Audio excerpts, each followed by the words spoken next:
MP DElEd वाले सभी students का यहाँ पर पर्यावरण अध्ययन शिक्षण का जो पेपर होने जा रहा है माय डियर फ्रेंड्स, पूरा पेपर और सॉल्यूशन आ चुका है, मेरे द्वारा बताया जा रहा है। और माय डियर फ्रेंड्स, मैं आपको इस वीडियो के माध्यम से वो प्रश्न बताऊंगा जो आप कल यानी कि 8 बजे आपको परीक्षा में देखने को मिलेंगे। ये 70 नंबर का आपका पेपर आएगा, तो आप इस क्वेश्चन पेपर को मिस ना करें, अच्छे से इन प्रश्नों को याद करें, क्योंकि ये प्रश्न परीक्षा में आ रहे हैं, छप चुके हैं, अब तो आपको याद करके ही जाना पड़ेगा। ठीक है, तो बिल्कुल भी क्या करें, इस क्वेश्चन पेपर को मिस ना करें, पूरा पेपर ध्यान से आप देखेंगे। क्वेश्चन देखिएगा आपकी स्क्रीन के सामने, जैसा कि आप सही विकल्प वाले क्वेश्चन देख पा रहे हैं। पहला क्वेश्चन आएगा इसमें कि किसने कहा है कि पाठ्य पुस्तक शिक्षण सामग्री का आधा अंग है। यानी कि ये बात किसने कही थी कि पाठ्य पुस्तक शिक्षण सामग्री का आधा अंग है। माय डियर फ्रेंड्स, यहाँ पर आपको ध्यान रखना है, प्रोफेसर कीटिंग के द्वारा ये बात कही गई थी, तो इसमें आपको लिखना है प्रोफेसर कीटिंग। ठीक है, तो ये आप यहाँ पर ध्यान रखेंगे और अच्छे से याद करेंगे। जो स्टूडेंट्स हमारे साथ नए जुड़े हुए हैं, मेरे सभी स्टूडेंट्स वीडियो को लाइक कर चैनल को सब्सक्राइब जरूर करिएगा। आपके लिए ही प्रयास और मेहनत हम कर रहे हैं और आगे भी आपके लिए प्रयास और मेहनत करेंगे। शिक्षण उद्देश्य कितने प्रकार के होते हैं माय डियर फ्रेंड्स? शिक्षण जो उद्देश्य होते हैं, 2 प्रकार के शिक्षण उद्देश्य होते हैं। तो यहाँ पर आंसर आपको लिखना रहेगा 2 प्रकार के। पृथ्वी के वह बड़े बड़े क्षेत्र जो लगभग चारों ओर पानी से घिरे हैं कहलाते हैं। पृथ्वी के वह बड़े बड़े क्षेत्र जो लगभग चारों ओर पानी से घिरे होते हैं उन्हें महाद्वीप के नाम से जाना जाता है। तो इसमें आपको सही उत्तर के रूप में लिखना है महाद्वीप। ठीक है, महाद्वीप विल बी करेक्ट आंसर। बढ़ेंगे अगले क्वेश्चन की ओर। अगला क्वेश्चन ये रहा आपकी स्क्रीन के सामने। क्वेश्चन पूछा गया है आपसे कि पशु पक्षी का नाम लेते हुए आगे या पीछे कूदना निम्नलिखित में से कौन सी गतिविधि है? तो यहाँ पर आप ध्यान रखेंगे माय डियर, ये एक शारीरिक गतिविधि होती है।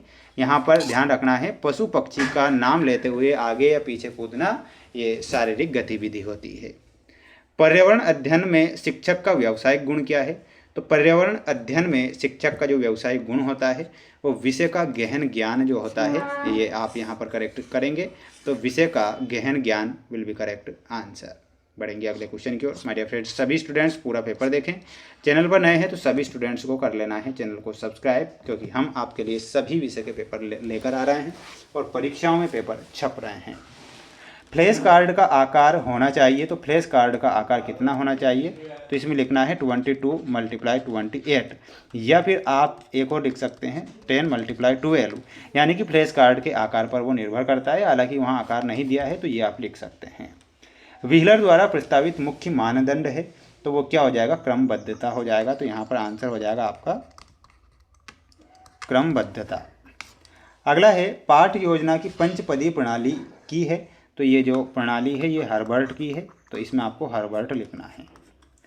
पर्यावरण शक्तियों के आंतरिक बल के अंतर्गत अपक्षय नहीं आता है, तो यहाँ पर आपको लिखना है अपक्षय। ठीक है, नेक्स्ट है किसी क्षेत्र का अध्ययन कहलाता है, तो किसी क्षेत्र का जो अध्ययन होता है उसे क्षेत्रीय अध्ययन कहते हैं। तो यहाँ पर आप आंसर के रूप में लिखेंगे क्षेत्रीय अध्ययन। ठीक है, तो इसका यहाँ से आप एक स्क्रीनशॉट ले लीजिएगा और अच्छे से इन प्रश्नों को पढ़ लेना, क्योंकि 100% मैं आपसे कह रहा हूँ कि ये मोस्ट जो क्वेश्चन होते हैं परीक्षा में आते हैं और पूछे जाते हैं। इसके बाद बढ़ेंगे अगले क्वेश्चन की ओर। जैसे कि आप देख रहे हैं अगला क्वेश्चन आपकी स्क्रीन के सामने है और क्वेश्चन आपसे जो पूछे गए हैं इनके आंसर भी बताऊँगा। क्वेश्चन है कि प्रयोगशाला का एक महत्व लिखिए, पाठ्य पुस्तक की कोई एक विशेषता, मूल्यांकन का उद्देश्य और अन्वेषण विधि का उद्देश्य, आकलन की एक विशेषता। तो आंसर इनके आपको देखना है। देखिएगा आंसर है आपका कि प्रयोगशाला का एक महत्व में लिखना है। प्रयोगशाला विद्यार्थियों को व्यावहारिक अनुभव प्रदान करती है और उनमें वैज्ञानिक दृष्टिकोण विकसित करती है। तो ये आपको क्या लिखना है? प्रयोगशाला का एक महत्व लिख कर आना है। स्क्रीनशॉट ले लीजिएगा। इसके बाद बढ़ेंगे अगले क्वेश्चन की ओर। देखिएगा अगला प्रश्न है आपका कि पाठ्य पुस्तक की कोई एक विशेषता लिखिए। तो पाठ्य पुस्तक की जो विशेषता होती है लिखना है, पाठ्य पुस्तक की मुख्य विशेषता यह है कि यह शिक्षण उद्देश्यों को प्राप्त करने के लिए व्यवस्थित और क्रमबद्ध सामग्री प्रदान करती है। तो इतना आप यहाँ पर करेक्ट करेंगे, स्क्रीनशॉट यहाँ पर ले लीजिएगा। अब हम बढ़ेंगे हमारे अगले क्वेश्चन की ओर, जैसा कि दिया गया है, मूल्यांकन का कोई एक उद्देश्य लिखिए। मूल्यांकन का मुख्य उद्देश्य छात्रों के सीखने की प्रगति का आकलन करना और शिक्षण प्रक्रिया में सुधार लाना है। तो ये आप यहाँ पर स्क्रीनशॉट ले लीजिएगा। अगला क्वेश्चन था आपका, जैसा कि देख सकते हैं, अन्वेषण विधि का एक उद्देश्य लिखिए। तो अन्वेषण विधि का उद्देश्य छात्रों में स्वयं खोज करने की प्रवृत्ति और समस्या समाधान कौशल विकसित करना होता है। आकलन की एक विशेषता में लिखना है, आकलन की एक मुख्य विशेषता यह है कि यह एक निरंतर चलने वाली प्रक्रिया है जो छात्रों के सीखने में आने वाली कमियों को पहचानती है। इतना आप यहाँ पर करेक्ट करेंगे, स्क्रीनशॉट यहाँ से ले लीजिएगा। माय डियर फ्रेंड्स, ये क्वेश्चन जो मेरे द्वारा आप सभी स्टूडेंट्स को डेली में बता रहा हूँ, ये आपकी एग्ज़ाम की दृष्टि से मोस्ट इंपॉर्टेंट क्वेश्चन है, तो आप इन्हें अच्छे से पढ़कर जाएं। चैनल पर नए हैं तो चैनल को सभी स्टूडेंट्स को सब्सक्राइब करके रखना है। मिलता है नेक्स्ट वीडियो में।